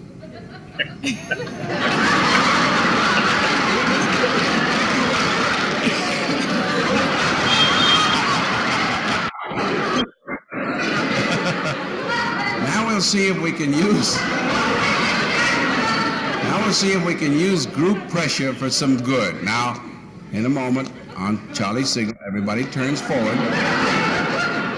Notice they take off their hats. And now, do you think we could reverse the procedure? Watch. तो चलिए, इसका मतलब ये था कि आप किसी को कॉपी मत करिए। वैसे क्या है, आजकल बहुत प्रेशर रहता है। मेरे बाजू वाले ने, मेरी फ्रेंड ने, मेरे रिलेटिव्स ने स्टॉक मार्केट में ट्रेडिंग से बहुत पैसा कमाया है, मैं भी अपना जॉब छोड़ के कल से ट्रेडिंग करने वाला हूं। नहीं, जो भी आप इन्वेस्टमेंट करते हैं, आपके रिस्क रिटर्न आपके प्रोफाइल को मैच होनी चाहिए। जस्ट बिकॉज और कोई किसी एक इन्वेस्टमेंट में या किसी पर्टिकुलर टाइप में कमा रहा है, आपके लिए भी वो सही है? नहीं है। मैं हमेशा कहता हूं, it is personal finance, personalise it. खुद के हिसाब से अपने लिए बनाइए और इन्वेस्टमेंट करिए। मेरा YouTube चैनल है, आप YouTube पे जाएंगे, दीपक आर खेमानी को सर्च करिए, वहां पर 500 से ऊपर वीडियोस हैं उस चैनल पर। हर बात, एवरीथिंग इन पर्सनल फाइनेंस, जिसके बारे में भी आप सोच सकते हैं, health insurance, life insurance, credit card, mutual fund, senior citizen, हर एक चीज के ऊपर एक छोटा छोटा 2-2 मिनट का वीडियो बनाया हुआ है। क्वेश्चन एंड आंसर है, जाइए देखिए, सब्सक्राइब करिए, बहुत सारा इंफॉर्मेशन है, आपको बहुत फायदा मिलेगा। Thank you so much. Great great great, actual में वी आर रियली इम्प्रेस्ड दीपक जी। और मैंने सुना है कि आपने एक चैलेंज भी लिया था कि आपने एवरीडे एक वीडियो पोस्ट करने का एक चैलेंज लिया था पूरे साल भर के लिए। वंडरफुल। देखो, उसके लिए एक छोटी सी स्टोरी है। तो मैं किसी एक प्रोग्राम में था जहां पर हम लोग किसी से कुछ सीख रहे थे, और उन्होंने मुझे बोला, जितने भी पार्टिसिपेंट्स थे, कि आपने जो सीखा है आप एक वीडियो बनाइए और हमको सोशल मीडिया पे टैग करिए कि आपने क्या सीखा है। तो वीडियो मैंने बनाया, टैग हुआ, मुझे बेस्ट वीडियो मिला, अवार्ड भी मिला। अगर मैं दूसरे के लिए वीडियो बना सकता हूं तो खुद के लिए क्यों नहीं वीडियो बना सकता हूं? तो मैंने अपने आप को चैलेंज दिया कि मैं नेक्स्ट 365 डेज में बनाऊंगा। वो तो चैलेंज ऑफ कोर्स हो गया, 350-400 वीडियो वहां पर बन गए। लकीली एक एडवांटेज क्या है, क्योंकि मैं इस पर्सनल फाइनेंस फील्ड में हूं, बहुत सारे क्लाइंट्स हैं, तो रोज ऑन अ डेली बेसिस कोई ना कोई किसी न किसी क्वेश्चन, किसी न किसी प्रॉब्लम किसी के साथ आता है पूछने के लिए कि मैं ये क्या करूं, मेरी ये पॉलिसी है, मेरी ये इन्वेस्टमेंट है। तो नॉर्मल जो एक्चुअल मेरे को जो लोग क्वेश्चन पूछते हैं, उनका जवाब देके उसका एक छोटा सा वीडियो बना देते हैं। तो these are all real life examples, all real life videos, आप देखेंगे आपको मजा आएगा। Great great great. तो काफी टाइम, आपको किसी को भी कोई भी क्वेश्चन पूछना हो, go ahead. Right right right, 100% everyone. हर कोई जो है ना एक सवाल पूछ रहा था कि एक्चुअल में फिर हमारे जो है ना प्लान किस तरह से होना चाहिए, हमारी स्ट्रेटेजी। आपने जो 3 बकेट हमें बताए थे, ये 3 बकेट में हमने सेविंग करना शुरू किया, तो हम पहले कहाँ से सेविंग शुरू करें अभी के समय में, आने वाले 10 साल के लिए, अगर किस तरह से होना चाहिए हमारा प्लान? चलिए 2020 में जाते हैं, जिस दिन लॉकडाउन अनाउंस हुआ था। यस, जिस दिन लॉकडाउन अनाउंस हुआ था, सब धंधे, सब काम, सब नौकरियां, सब कुछ बंद हो गए। यस, ठीक है। बहुत सारे ऐसे नहीं था कि अगले महीने की मुझे 1 तारीख को सैलरी आएगी या नहीं। तो उस आदमी ने या उस औरत ने या उस फैमिली ने अपना घर कैसे चलाया? सबसे पहले तो जो सेविंग थी उसको इस्तेमाल किया। करेक्ट, सबसे पहले जो सेविंग थी और उसको इस्तेमाल कर दिया, और पता नहीं था ये लॉकडाउन कितना चलने वाला है। लेट्स अज्यूम 3 महीने के बाद उसके पूरी सेविंग जितनी भी उसके पास थी उसने खत्म कर दिया। उसके बाद कैसे घर चलेगा? उसके बाद ही start taking selling the gold and all. हाँ, तो he will probably sell his gold, जो भी एसेट्स उनके पास थे उन्होंने बेचा, भाई चलो लिक्विडिटी ला। इसीलिए जब हम लोग किसी की फाइनेंशियल प्लानिंग करते हैं, कोई भी फाइनेंशियल प्लान बनाते हैं, तो उसके डिफरेंट पार्ट्स हैं। आज के दिन में मैं सबको कहता हूं, एवरीबॉडी, सबको, जो भी मेरे पास आता है, मैं सबसे पहले उसको एक क्वेश्चन पूछता हूं, क्या आपके पास आपका जितना मंथली एक्सपेंस है, लेट्स से आपका मंथली एक्सपेंस आज के दिन में 50,000 रुपीज है, 50,000 रुपीज। इस 50,000 में सब कुछ आ गया, घर का खर्चा, लाइट का बिल, फोन का बिल, बच्चों के स्कूल, खाना पीना, ये वो सब कुछ आ गया। अगर आपके पास आपका हर महीने का खर्चा 50,000 रुपीज है, तो एज पर माय एडवाइस आपके पास कम से कम 6 महीने का घर का खर्चा साइड में पड़ा रहना चाहिए। साइड में पड़ा रहना चाहिए, इसको कहते हैं इमरजेंसी फंड, कॉर्पस। इसको हम लोग कभी भी हाथ नहीं लगाएंगे। लैपटॉप खरीदना है, इसमें से नहीं लेंगे। मोबाइल खरीदना है, इसमें से नहीं लेंगे। रिपब्लिक डे सेल चल रहा है फ्लिपकार्ट पर, इसमें से कुछ भी नहीं लेंगे। ये पैसा हमेशा साइड में पड़ा रहेगा। इमरजेंसी, इसका नाम इमरजेंसी फंड है। क्यों? जिस वक्त कोई इमरजेंसी आ गई, लॉकडाउन आ गया, धंधा बंद हो गया, नौकरी चली गई, घर कैसे चलेगा? मैं तो लोगों को कहता हूं मिनिमम 12 मंथ्स रखिए, लेकिन कम से कम 6 मंथ्स आपका इमरजेंसी फंड होना चाहिए। ये आ गया आपका पहला वाला bucket, cash immediate bucket. Second bucket, मुझे पता है कि इन द नियर फ्यूचर साल भर में, 2 साल भर में मेरा बच्चा बड़ा होने वाला है, 9 से 10, 10 से 11 कॉलेज में जाने वाला है, मुझे कहीं पर पैसों की जरूरत पड़ेगी। तो अगर उस पैसे को मैंने लैंड ले लिया, गांव में मैंने जमीन ले ली, अरे पर गांव में जमीन ले ली, आप गांव में जमीन बेचने की कोशिश तो करिए, सालों लग जाते हैं और शायद वो प्राइस भी नहीं मिलती है। तो उस पैसे को वहां डालिए जहां आप 2 साल के बाद उसको निकाल सकेंगे।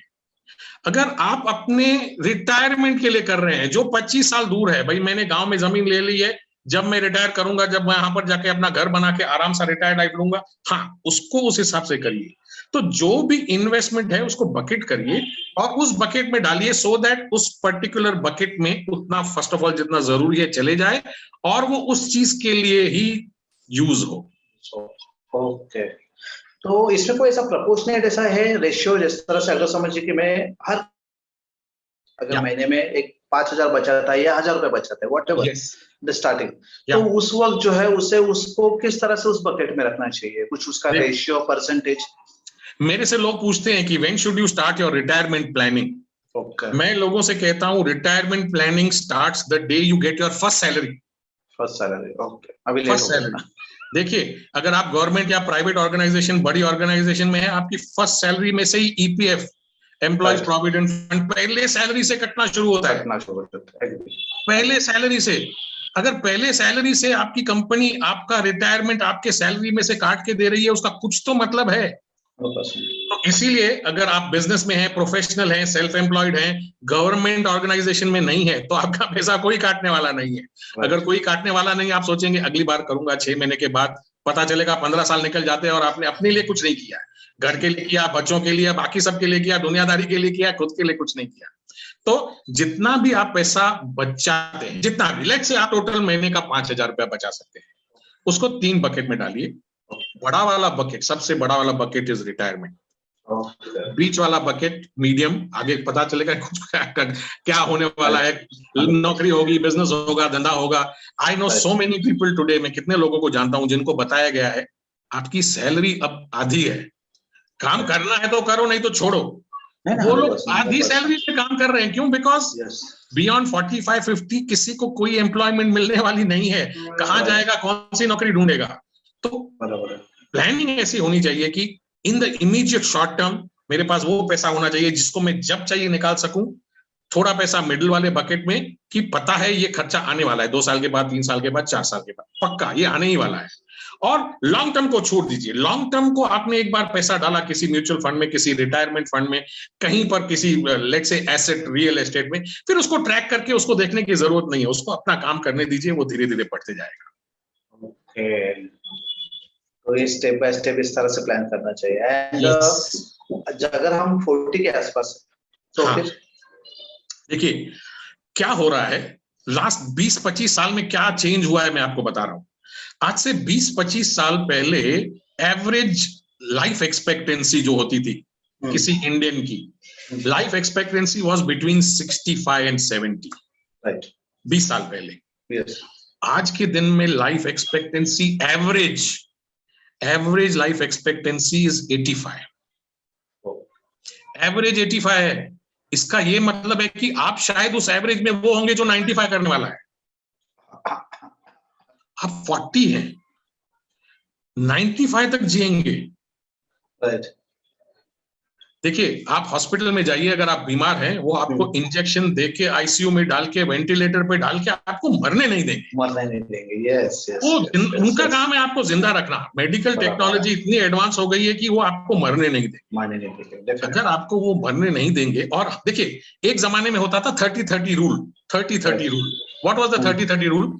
आप 20, 21, 22, 23, 25 पर काम, नौकरी चालू करेंगे, 30 साल तक काम करेंगे, 25 to 55, ठीक है, फर्स्ट 30। इस 30 सालों में जितना आपने कमाया, वो आपको नेक्स्ट 30 साल तक काम में आने वाला है। कौन सा नेक्स्ट 3 साल? जब आप रिटायर हो जाएंगे 55, 58 तक, 80, 85 तक आप जिएंगे। तो ये पहले वाला 30 साल में आपने जो कमाया है उसमें से आपको उस वक्त का घर का खर्चा चलाना है और आगे के 30 साल की प्लानिंग करनी है। प्रॉब्लम ये है कि अभी ये 30-30 रूल, 30-40 रूल हो गया है। जो आप 30 साल में कमाएंगे वो आपको उस 30 साल में कमा के घर चलाना है और बाकी के 40 साल की प्लानिंग करनी है। और ये 40 साल की प्लानिंग सिर्फ कंपाउंडिंग से ही हो सकती है। तो जितना आप अपने बजट को बढ़ने का मौका देंगे तभी वो बढ़ेगा। यही खाली एक तरीका है, जितना हो सके। तो मैं तो लोगों को कहता हूं कि अगर आपका जितना मंथली पगार है उसमें से कम से कम 30% आप सेव करिए। सो लेट से आपका नेट टेक होम सैलरी 50,000 है, आप उस 50,000 में से 15,000 साइड में रख दीजिए, बाकी बच्चे आपके हाथ में 35, उस 35 से घर चलाइए। ये 15 को आप अपने लिए, अपने फैमिली के लिए, अपने वाइफ के लिए, अपने रिटायरमेंट के लिए रखिए। राइट। तो उस वजह से जो है कॉस्ट कटिंग करनी पड़ेगी, बहुत सारी चीजों का बजटिंग करना पड़ेगा, बहुत सारा प्रोसेस बिकॉज अभी हम जहाँ पर रहते हैं, जिस माहौल में रहते हैं, यहाँ पर हर कोई जो है मतलब मनी टेकिंग एक्टिविटीज होती रहती है। यहाँ पर हर चीज के लिए जो है ना, हमारे पास जितना टेक होम आता है उसमें से बहुत सारी चीजें जो है वो काफी कॉम्प्लिकेटेड हो जाती है। सही बात है, आपने सही कहा है। एग्जैक्टली। हर बच्चे को आजकल आईफोन चाहिए। क्यों? क्योंकि उसके फ्रेंड्स के पास आईफोन है। हर बच्चे को PS4, PS5 क्यों चाहिए? क्योंकि उसके फ्रेंड सर्कल में सबके पास है। तो पीयर प्रेशर हमारे पास इतना ज्यादा है कि जो हमारे बच्चे बोलते हैं हमको उसको पूरा करना पड़ता है। ठीक है, कमाते किसके लिए हैं? बच्चों के लिए, अपने फैमिली के लिए कमाते हैं, लेकिन अप टू अ पॉइंट जो आप अफोर्ड कर सकते हैं। कोशिश करके लोन पे मत लीजिए, क्रेडिट कार्ड EMI पे मत लीजिए। जो हमने इतने कंपाउंडिंग के बेनिफिट सुने हैं कि इसका फायदा होता है, there is something called negative compounding. Negative compounding, इसके बारे में मैंने बात नहीं की बिकॉज 1 घंटे में हम लोग उतना ही बात कर सकते हैं। पर आप सोचिए, आपका क्रेडिट कार्ड का बिल आया है और किसी वजह से आपने इस महीने नहीं भरा, या खाली पार्ट पेमेंट की और आपने वो रोल ऑन कर दिया। आज का 10,000 का बिल 1 साल के बाद 1.5 लाख रुपया हो जाएगा। नेगेटिव कंपाउंडिंग, उल्टा। क्यों? क्योंकि आपने पैसे भरे नहीं, के ऊपर ब्याज, ब्याज के ऊपर ब्याज, उसके ऊपर जमा हो गया interest, late fees, negative compounding. तो ये जो लोगों के पास आजकल personal loan, vehicle loan, credit card, immediate loan, house loan, ये हाउस लोन तो बात समझ में आती है बिकॉज फाइनली आदमी को अपनी फैमिली के लिए, अपने लिए, खुद के लिए घर बनाना है, तो उसमें तो कोई प्रॉब्लम नहीं है। ये जो चीजें हैं, कोशिश करके credit card, EMI, revolving loan, इस पे मत लीजिए। अगर पूरा का पूरा आउटराइट खरीद सकते हैं तो ही खरीदिए। यस। और किसी को कोई सवाल पूछने हैं तो हैंड रेस करिए, हम सिर्फ 1 या 2 सवाल ही लेंगे। आपकी जर्नी के बारे में बताइए ना थोड़ा सा। चलिए, आपकी लाइफ जर्नी। चलिए, प्रियंका को क्वेश्चन पूछने दीजिए। फिर Priyanka please ask question. Good afternoon, sir. Good afternoon, Priyanka. How are you? I'm fine, sir. Thank you so much. बहुत ही अच्छा सेशन आपने लिया। और मैं दुबई से हूँ और मैं यहाँ टीचर हूँ और basically I am from Bihar. और हाँ, बहुत ही मिडिल क्लास और आई कुड से कि I am a village girl. हाँ। तो सर, मेरा एक सवाल आपसे है कि जैसे मैं दुबई में हूँ और इफ हम फ्लैट लें तो उसका इन्वेस्टमेंट कैसे हो? क्योंकि हम यहाँ हैं और एज ए टीचर हमारा नॉलेज सर टीचिंग फील्ड में है, तो इन्वेस्टमेंट ये सब एक अलग ही फील्ड हो जाती है हमारे लिए। तो सर, इसके लिए किस तरह का इन्वेस्टमेंट हमारे लिए मंथली या किस तरह का सेविंग सर सही होगा? चलिए, वंडरफुल क्वेश्चन। तो सबसे पहले तो बहुत बहुत बधाई दुबई में होने के लिए। लास्ट मंथ में दुबई में था, I had to attend a wedding, एक शादी थी तो वहां पर मिलना था।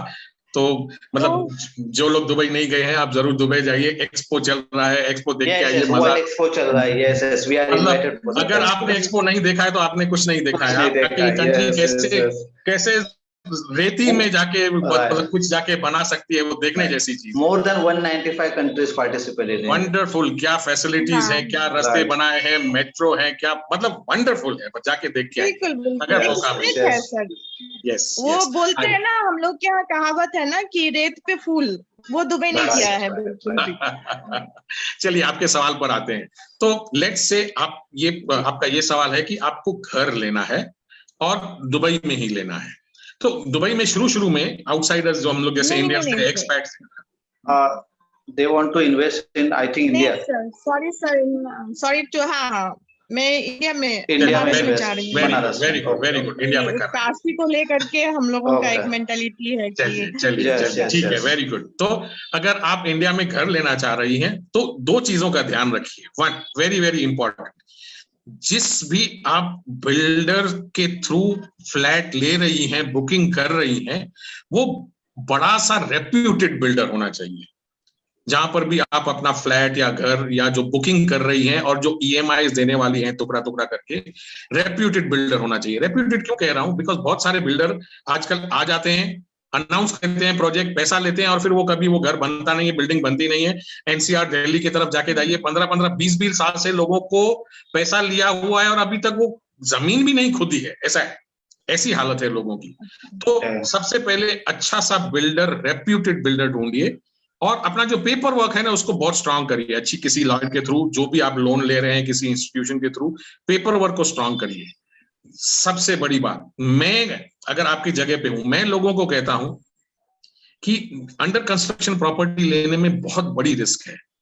ये है कि पैसे तो मैं भर रहा हूं हर महीने, वो प्रॉपर्टी बन के मुझे पोजीशन मिलेगी कि नहीं मुझे पता नहीं है। मेरी एडवाइस लोगों के लिए ये है कि आप अपना छोटा छोटा जो EMI घर के लिए देने वाले थे ना, वो घर के लिए मत दीजिए, उसको और कहीं पर इन्वेस्ट कीजिए, उसको बढ़ने दीजिए, उसको ग्रो होने दीजिए।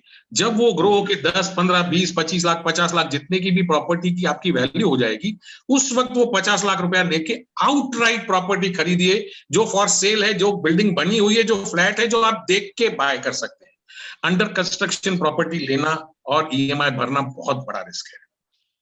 ओके, इसके बीच का भी हम रास्ता निकाल सकते हैं शायद कि हम अभी जैसे घर बनने के लिए 4 से 5 साल लगते हैं या 3 साल भी लगते हैं, तो 3 साल तक सेविंग करके फिर उसमें जो है किसी और जगह पे इन्वेस्ट करके और बाकी का लोन करके उस तरह से भी कर सकते हैं ना। हाँ, मैं आपको अपना पर्सनल बता रहा हूँ। मैं जहां पर रहा पड़ा हूँ, हमारे बाजू वाली नेक्स्ट बिल्डिंग, बिल्कुल मैं बांद्रा में रहता हूँ, बाजू वाली बिल्डिंग 2009 में टूटी थी। 2009 में टूटी थी बिल्डिंग, बन के नहीं भी बनने वाली थी। 2009 से 2012 से वो बिल्डिंग बन गई है। आज 2022 चल रहा है, उसको अभी तक ऑक्यूपेशन सर्टिफिकेट मिला है बिल्डर को। क्यों? क्योंकि कुछ वायोलेशंस हैं। 12 साल से लोग बाहर बैठे हैं, पैसे भर दिए, लेकिन वो लोग आप अपना घर नहीं आके ले सकते। नेक्स्ट बिल्डिंग बिल्कुल जहां पर मैं रहता हूँ, गांवों और सेकंड 2 टियर 3 टियर सिटीज में तो पता नहीं क्या चल रहा है। Yes yes yes. Priyanka ji, thank you for asking question. Renu ji, आप कुछ पूछना चाह रही है? हाँ जी, जी सर। नमस्ते, बताइए। यस राम जी, बोलिए। हाँ जी, good evening sir. Good evening. हाँ सर, मैं ये पूछ रही थी कि जैसे मुझे बिजनेस स्टार्ट करना है अपना, मेरे को वेबसाइट बन रही है फैशनेबल्स के लिए, तो कुछ अगर लोन के रिगार्डिंग स्टार्टअप में मुझे लोन लेना हो अगर, तो उसमें मैं क्या प्रोसीजर है, या लोन लेना सेफ है या नहीं है? बिल्कुल सेफ है। इनफैक्ट स्टार्टअप मिशन के लिए मुझे लगता है SMEs में गवर्नमेंट की तरफ से प्राइम मिनिस्टर की कुछ तो भी एक योजना है जहां पर आप एज ए स्टार्टअप अपने आप को दिखाएंगे ना, तो स्मॉल एंड मीडियम एंटरप्राइजेस को स्टार्टअप के लिए लोन मिलते हैं। आप उसको फाइंड आउट करिए, आपको लोन मिलेगा डेफिनेटली 100%। यस, वो प्राइम मिनिस्टर प्राइम मिनिस्टर की कोई योजना है। यस, वुमेन एंटरप्रेन्योर्स के लिए योजना है, और वुमेन के लिए ज्यादा है, ज्यादा 100% फैसिलिटीज है। और वेबसाइट रेनू जी बना रही है, वैसे हम भी अपनी वेबसाइट बना रहे हैं, रेनू जी के साथ ही बना रहे हैं सेम। ओके, तो उस तरह से जो है हम बना रहे हैं। आप जर्नी के बारे में आपके बता रहे थे। चलिए जागृति से एक क्वेश्चन पूछ लेते हैं, फिर बताते हैं। Okay, good evening sir. Good evening जागृति, टेल मी। हाँ, बहुत अच्छा सेशन था आपका, बहुत सारी मेरी क्वेरीज थी। तो अभी फैमिली में कुछ मिसहैपनिंग थी, तो मुझे भी था थोड़ी बहुत, जो मेरे पास अर्निंग नहीं है, तो जो थोड़ी बहुत पूंजी है वो सही जगह पे इन्वेस्टमेंट हो जाए, तो बच्चा भी 8th में, अभी कुछ साल बाद उसके लिए जरूरत पड़ेगी। तो मेरे बहुत सारे डाउट्स आज वास्तव में बहुत क्लियर हो गए। और लगता है कि आपके सजेशन पे, आपके हिसाब से 3 बकेट्स तो मुझे करना चाहिए, क्योंकि मैं भी 50 इयर्स की एज में हूँ। बेटा अभी केवल 13 साल का है, ओनली इन 8th क्लास।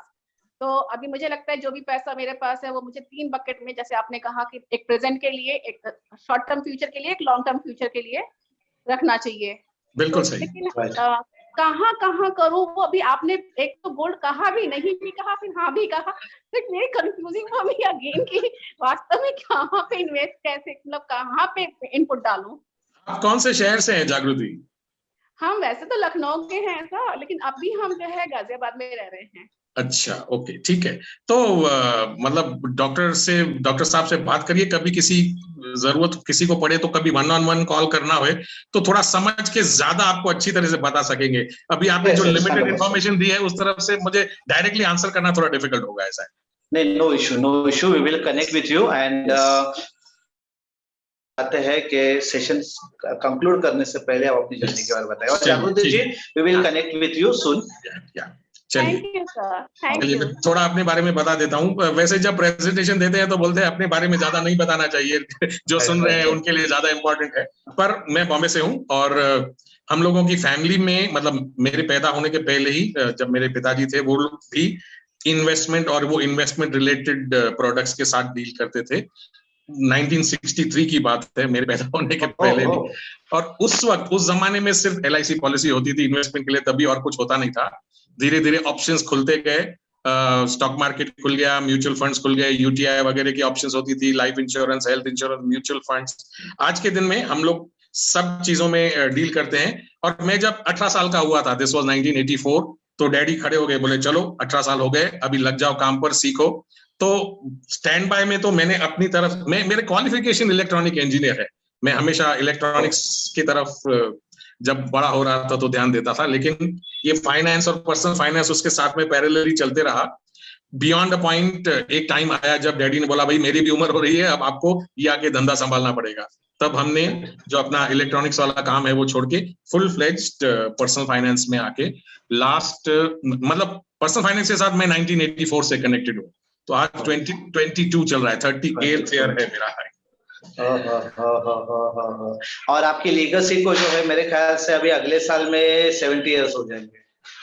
60 को 70 इयर्स हो गए, 1963 में शुरू हुआ। यस, हम बेटर लाइफ में यही सोचते हैं कि खुद सीखिए, उसे अपनाइए और एक लीगेसी बनाइए। तो आपको अभी अपनी 70 इयर्स की लीगेसी एक्सपीरियंस है, तो यही कंपाउंडिंग है, यही कंपाउंडिंग है, जो थोड़ा सीख के आज के इतना सीखे हैं कि आप लोगों को एड्रेस कर सकते हैं ऑनलाइन बैठ के। आप आपके अचीवमेंट्स के बारे में बताइए, आपके अचीवमेंट्स के बारे में बताइए। तो शुरू से जब से हम स्कूल में थे तो एक एक्सेल करने का एक बचपन से पैदा ही ऐसा हुआ कि स्कूल में फर्स्ट आते थे, कॉलेज में फर्स्ट आते थे, जो भी एग्जाम दिया है कोशिश करके तो फर्स्ट ही आते हैं।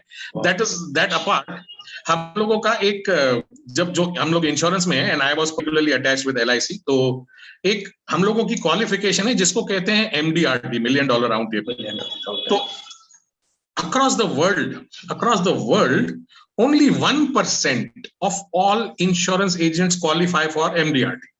तो अगर पूरी इंडिया में 100 लोग हैं तो उसमें से सिर्फ एक ही आदमी क्वालिफाई होता है MDRT। और उस एक आदमी में से 1% become life members of MDRT। तो ऊपर वाले की दया से और हम लोगों के क्लाइंट्स के सपोर्ट से और जिनको हमारे में विश्वास था, I am MDRT life member. तो लाइफ मेंबरशिप है MDRT, मतलब 10,000 लोगों में से 1%। So I am one of those. Second, बहुत सारे स्टेज पर बहुत सारे इवेंट्स होते हैं जहां पर, जैसे मैं आपके लिए ये प्रोग्राम ले रहा हूं तो मुझे इनवाइट किया जाता है कि आप इस टॉपिक पर आके बोलिए, और जैसे मौका मिलता है, जैसी ऑडियंस रहती है, बहुत सारे टॉपिक्स हैं जिसके ऊपर बोल सकते हैं। कंपाउंडिंग है, इन्वेस्टमेंट है, लाइफ इंश्योरेंस है, हेल्थ इंश्योरेंस है, म्यूचुअल फंड है, बहुत कुछ है, अलग अलग बातें कर सकते हैं। और 3 साल पहले कोई एक मेरे अच्छे मित्र थे जो आके ऑफिस में बोले कि आपको इतनी नॉलेज है तो आप किताब क्यों नहीं लिखते हैं। तो वो बस एक, जैसे कहते हैं किसी ने नीचे से आग लगा दी, किताब लिखा, पब्लिश हो गया, बन गया, और आज के दिन में नंबर 1 बेस्टसेलर है। Wow, great. हर कोई पैसे की भाषा समझता है और पैसा सबसे ज्यादा बोलता है। तो ये जो आपने पैसे की भाषा आज हमें सिखाई है और आपने बेटर लाइफ के लिए इतना समय दिया, सारी चीजों के लिए, आप एक लास्ट, अगर आपका कोई एक एडवाइस हमें देंगे, एक जो हमें हमेशा ध्यान में रहे, सोते वक्त भी हमें ध्यान में रहना चाहिए, चलिए, और सोने से उठाना चाहिए। एक या 2 एडवाइस मैं आपको दूंगा। First, it is never too late. ऐसा नहीं है कि आज मेरी उम्र 50 साल हो गई है तो मैं आज इन्वेस्ट शुरू कर सकता हूँ, मैं आज भी शुरू कर सकता हूँ। First, start early. Start early. And second life lesson which I have learned, I'm sure जितने भी लोग हैं अगर सबके सब अनम्यूट करेंगे तो सब लोग मेरे साथ एग्री करेंगे. लाइफ में अपना पैसा कभी अपने दोस्त और कभी अपने रिलेटिव को मत दीजिए. क्यों? आपका पैसा भी जाएगा, आपकी दोस्ती भी जाएगी और रिलेटिव भी जाएगा. बिकॉज मैंने अगर 1 लाख लोगों से पूछा है तो 1 लाख लोगों ने अपने दोस्त या किसी फ्रेंड को पैसा दिया है या फैमिली को पैसा दिया है, उसको पैसा वापस कभी भी नहीं मिला है. और किसी दोस्त या फैमिली वाले से पैसे लीजिए भी मत, बिकॉज वो जो है आपके बारे में वो चीजें लोगों को बताएंगे जो आपने अपने बारे में कभी सुनी भी नहीं होगी. यस, किसी थर्ड पार्टी से जाके ले लीजिए पर अपने किसी फ्रेंड या रिलेटिव से कोशिश करके मत लीजिए. Yes, really thank you, thanks a lot Deepak ji. और इस अमेजिंग डे 1.5 घंटे कैसे गुजर गए, 1.5 घंटे से ज्यादा समय होगा और इतना समय कैसे गुजर गया कुछ पता नहीं चला. We really thank you from the team Better Life Global Network. God bless you lot and it's our honor to conduct your session. Thanks. Thank you for calling me. Thank you to Pawan for the reference. And आगे चल के आपको कभी भी किसी particular topic पे बात करनी हो मुझे बताइएगा. Yes, 100%. Thank you and thank you sir. Thank you. Welcome. Bye. Sir, it's honor for us. It's honor. Thank you, Renu. Thank you, Priyanka. Yeah. Bye.